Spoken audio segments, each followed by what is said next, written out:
है इसकी माँ, ये कहलाएगी वैष्णवी। आपकी पत्नी माँ बनने वाली है। हमारे घर ये जो खुशी आई है ना, ये वैष्णवी की वजह से आई।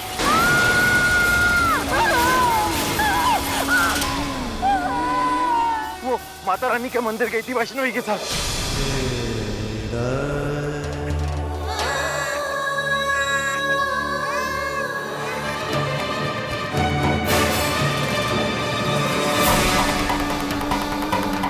मेरी अनुपस्थिति में सिर्फ तुम और तुम बच्ची की देखभाल करोगी।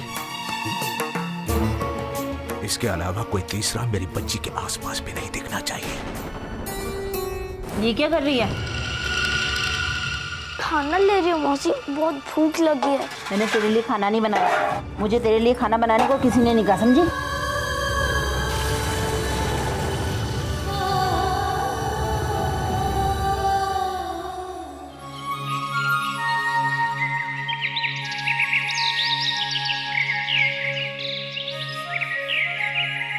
ओम सूर्याय नमः। ओम सूर्याय सूर्याय ज्योति नमः।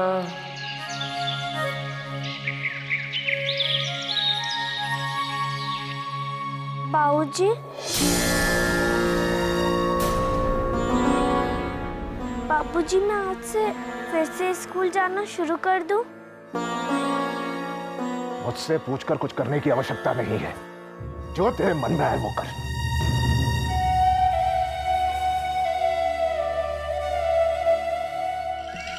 क्या मिलेगा स्कूल जाके? तू रहने दे। लेकिन माँ की इच्छा थी कि मैं स्कूल जाऊं। माँ की इच्छा पूरी करेगी बाबूजी को नाराज करके? अरे नहीं मौसी, बाबूजी ने ही तो एडमिशन करवाया था। पर तूने सुना नहीं? कैसे गुस्से में कहा जब तूने स्कूल के बारे में पूछा तो। सिर्फ स्कूल के लिए नहीं, बाबूजी हर बात आजकल मेरे साथ ऐसे गुस्से में ही करते हैं। पर तुझे उनका गुस्सा कम करना है ना, तो स्कूल छोड़ और घर के काम कर। पर घर के काम के लिए तो आपको रखा गया ना मौसी।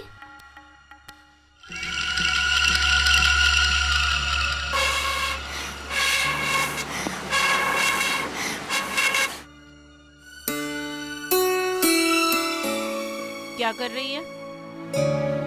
अपना टिफिन तैयार कर रही हूँ मौसी। सुन, स्कूल बाद में जाना। पहले चावल साफ कर दे, सब्जी काट दे और नींबू काट के रख दे। मुझे ना अचार डालना है। पर बाबूजी तो अचार नहीं खाते। मैं तो खाती हूँ ना। बाबूजी अचार नहीं खाते। बढ़िया ही। चल बुझा अपना चूल्हा।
बिटिया,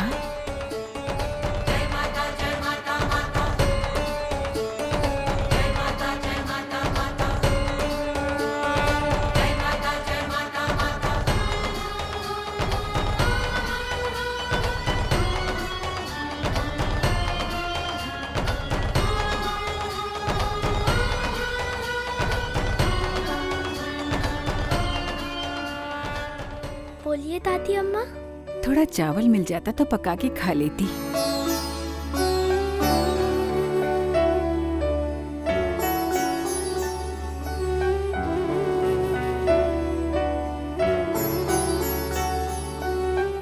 ये लीजिए। ये चावलों में लाल रंग कैसा? दिखाना तो। कहीं तू हाथ तो नहीं काट बैठी? ऐसे काटेगी तो नींबू की जगह उंगली कट जाएगी।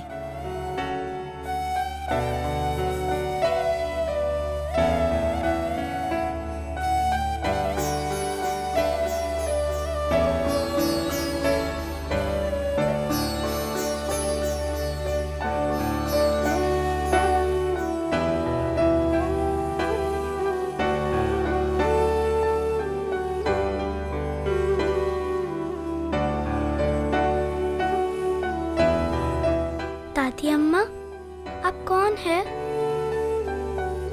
तेरी दादी अम्मा। लगता है ये सब तेरे बस का नहीं। तू जा स्कूल, मैं कर देती हूँ तेरा सारा काम। अरे नहीं नहीं, मैं कर लूंगी। मेरे पास बहुत समय है। ये सब काम करते करते मेरा समय भी कट जाएगा। दादी अम्मा, आपको मुश्किल नहीं होगी? अरे कोई मुश्किल नहीं होगी। अब तू डांट खाए बगैर तैयार होने के लिए जाएगी कि नहीं?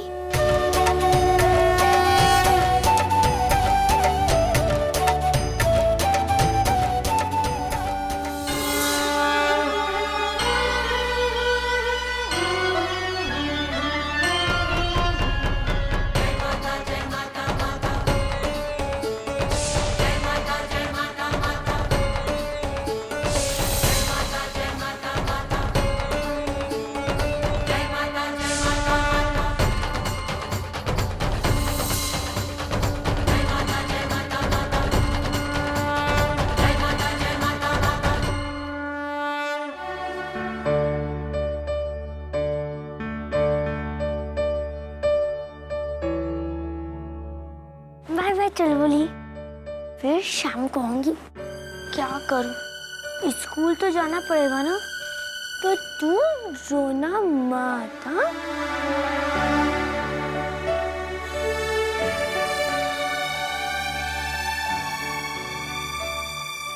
अरे अरे, उन सारे कामों का क्या होगा? देख, तू वो सारे काम किए बिना जाना नहीं। वो सारे काम भी हो जाएंगे मौसी। अरे सुन सुन, वैष्णवी,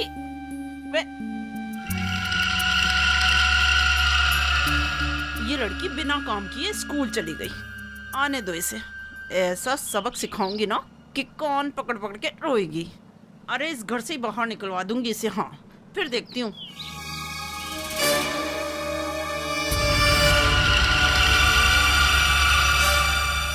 वहां मुझसे 4 कपड़े नहीं धुले और ये लड़की सारा काम करके स्कूल भी चली गई। क्या कोई जादू की छड़ी है इसके पास?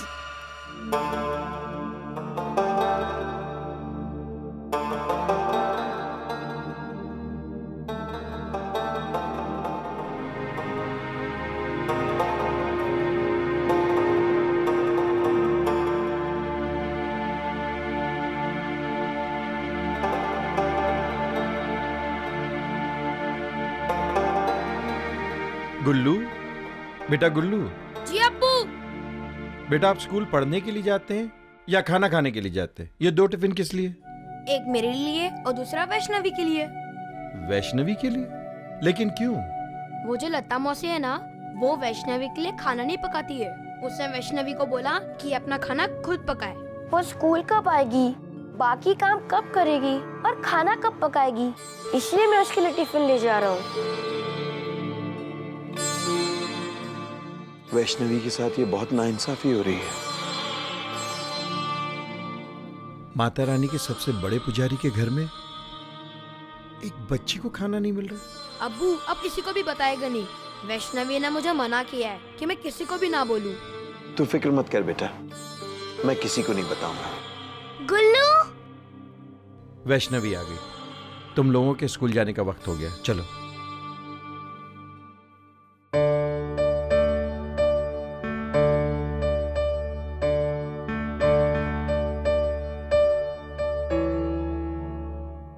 गुल्लू, तू चलते चलते रुक क्यों गया? तू कुछ भूल रही है वैष्णवी। भूल रही हो? क्या? मैंने पेन, किताबें सब कुछ लिया। तूने आज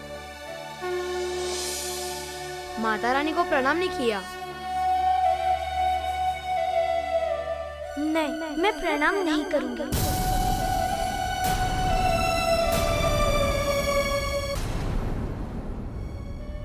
वैष्णवी बेटा, तुम माता रानी से नाराज हो?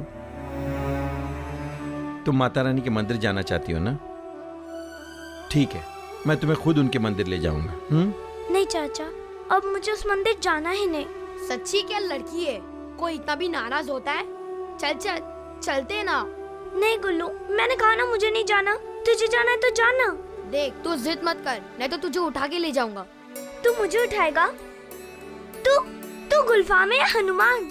वैसे वैष्णवी, ये गुलफाम तुम्हारा हनुमान ही तो है। जिस तरह हनुमान जी माता रानी की मदद करने पहुंच गए थे, उसी तरह एक गुलफाम तुम्हारी मदद करने आ जाता है ना? अब्दुल चाचा, हनुमान जी ने माता रानी की मदद कैसे की थी? माता रानी ने जंगल में एक छोटी सी कुटिया बनाई थी और राम जी की भक्ति में लीन हो गई। जंगल में बहुत सारी कठिनाइयां थी, उसके बावजूद माता रानी ने राम जी की मूर्ति बनाने की कोशिश की। अब जहां राम भक्त होते हैं वहां हनुमान जी तो पहुंच जाते हैं। तो हनुमान जी अपना भेष बदल के माता रानी की कुटिया में आए। आश्रम के पावन मधुबन में अपना समय बिताती है, मन में बसी छवि है जिसकी, उसकी ही मूरत बनाती है, उसकी ही मूरत बनाती है।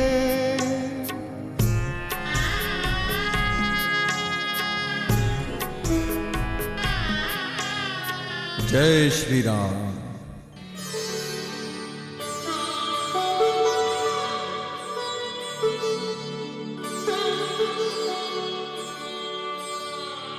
जय श्री राम। बताइए, मैं आपकी क्या सेवा कर सकती हूँ? जय श्री राम। हम तो स्वयं राम भक्तों के सेवक हैं। पर माते, आप ये क्या बना रही हैं? ब्राह्मण देव, मैं अपने आराध्य श्री राम की मूर्ति बनाने में लगी हुई थी। मैंने प्रभु श्री राम को कभी देखा नहीं है। बार बार प्रयत्न करने पर भी मूर्ति नहीं बना पा रही हूँ। माते, यदि आप चाहें तो मैं इस कार्य में आपकी सहायता कर सकता हूँ। मैं अपना सौभाग्य मानूंगी ब्राह्मण देव। जय श्री राम, जय श्री राम।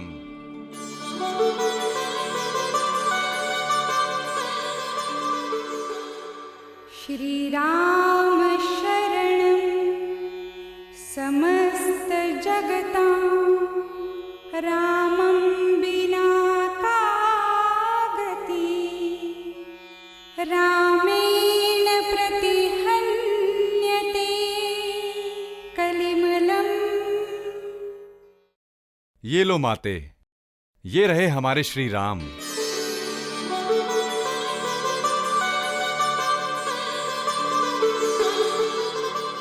कैसे कह सकते हैं ये श्री राम की मूर्ति है? जय श्री राम। ये वृद्ध ब्राह्मण कभी असत्य नहीं बोलता। जय श्री राम, जय श्री राम। रुकिए, तब तो आपने अवश्य मेरे आराध्य श्री राम को देखा है। सच सच बताइए, आप कौन हैं? यहाँ कहाँ से आए हैं? और मेरे राम को कहाँ देखा है? धर्म संकट में पड़ गए। राम भक्त के सामने असत्य बोल नहीं सकते। अब तो सत्य उजागर करना पड़ेगा। जय श्री राम।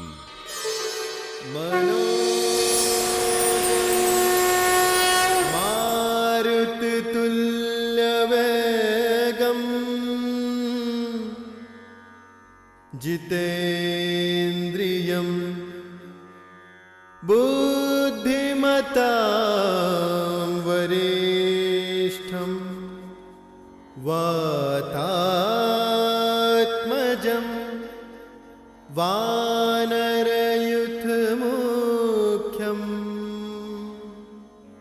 श्रीरामदूतं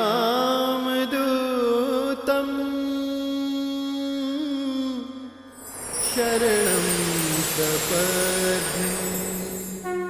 जय श्री राम। राम काज और राम भक्तों की सेवा करना मेरा धर्म है। मैं आपकी सेवा के लिए उपस्थित हुआ था। नहीं नहीं नहीं माते, ये आप क्या कर रही हैं? मैं तो स्वयं राम भक्तों का सेवक हूँ। पवन पुत्र, मेरे राम कैसे हैं? कहाँ हैं? मुझे उनके दर्शन करा दीजिए। माते, श्री राम सेना सहित समुद्र तट पर खड़े हैं। सेतु का निर्माण हो चुका है। परिस्थिति बड़ी विकट है। मैं फिर भी प्रयास करूंगा कि उनके दर्शन हो जाएं। अब मैं आपसे विदा चाहता हूं। जय श्री राम। आपका कल्याण हो, राम भक्तों का कल्याण हो। जय श्री राम।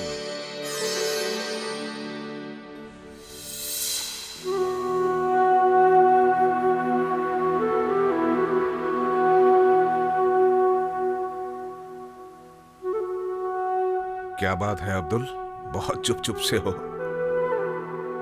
पंडित जी, जो बात जुबान पर है वो बहुत कड़वी है। समझ में नहीं आ रहा इसे कहूं या रहने दूं। कुछ कहने से पहले सोचना पड़ रहा है। क्या हम दोनों में इतनी दूरियां आ गई है अब्दुल? है?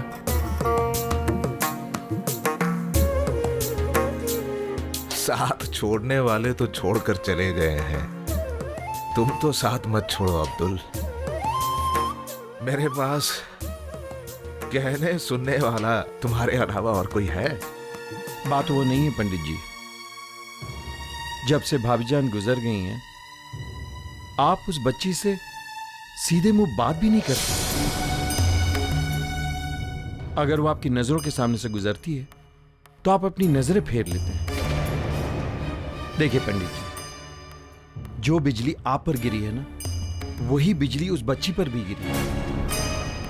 पूरा भदरवा आपके दर्द में आपका हमदर्द बन गया है, लेकिन बेचारी वैष्णवी, वो तो अपने दर्द में बिल्कुल अकेली रह गई है। तुम जानते हो अब्दुल, आज तक मेरे जीवन में, मेरे घर में जितनी भी अशुभ घटनाएं घटी है, वो सिर्फ वैष्णवी की वजह से है या वैष्णवी के जरिए है। कोई माने या न माने, वैष्णवी नहीं होती तो आज मेरी श्रद्धा जीवित रहती। माफ कीजिएगा पंडित जी, लेकिन मुझे बड़ी हैरानी हो रही है कि आप जैसा समझदार और सुलझाव इंसान ऐसी बातें करे, और वो भी अपनी बेटी के बारे में। वैष्णवी सिर्फ मेरे लिए एक शौकत है, एक मजबूरी है। जब लोग कहते हैं कि ये वैष्णवी के पिता है, ये वैष्णवी के पिता है, तब मेरे दिल में क्या बीतती है सिर्फ मैं जानता हूं। इसके बाद भी अगर मैं उसे घर में रहने दे रहा हूं, यही बहुत है अब्दुल मियां।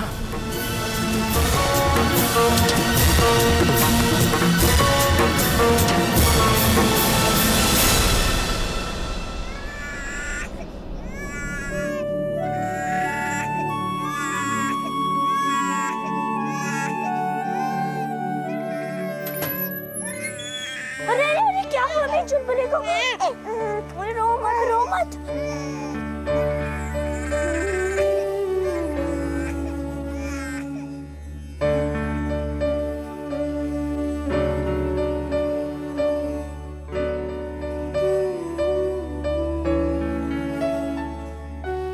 मैं जानती हूँ तू चाहती कि मैं हमेशा तेरे साथ रहूं, पर बाबूजी चाहते हैं कि बस वही तुझे प्यार करे और कोई नहीं। पर हाँ, माँ कहती थी कि उनका गुस्सा ना एक दिन ठंडा हो जाएगा।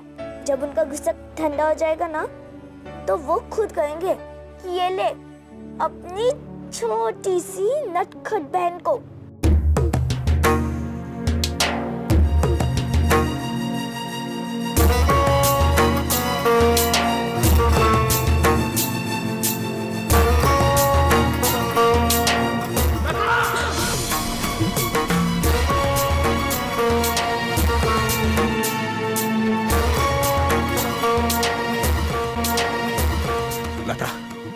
मैंने तुमसे क्या कहा था? मेरी बच्ची को कौन पालेगा? कौन पालेगा मेरी बच्ची को? इसे हाथ क्यों लगाने दिया मेरी बच्ची को? क्या बताऊं पंडित जी, वो मैंने सोचा कि मैं कुछ ना बोलूं आपको, इसकी शिकायत नहीं करूं, समझा बुझा के मैं ही ठीक कर लूंगी। आपकी बेटी है इसलिए मैं कुछ नहीं कहती। अनुशासन के आगे कोई रिश्ता नहीं होता। भूल जाओ कि यह मेरी कुछ लगती है। जी पंडित जी। आज से मैं आपके बनाए हुए नियमों का ध्यान रखूंगी पूरी तरह से।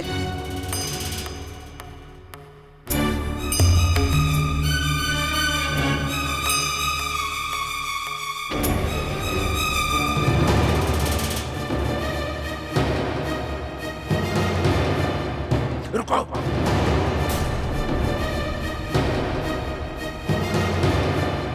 तुम्हारी जिद ने मेरी श्रद्धा की जान तो ले ली।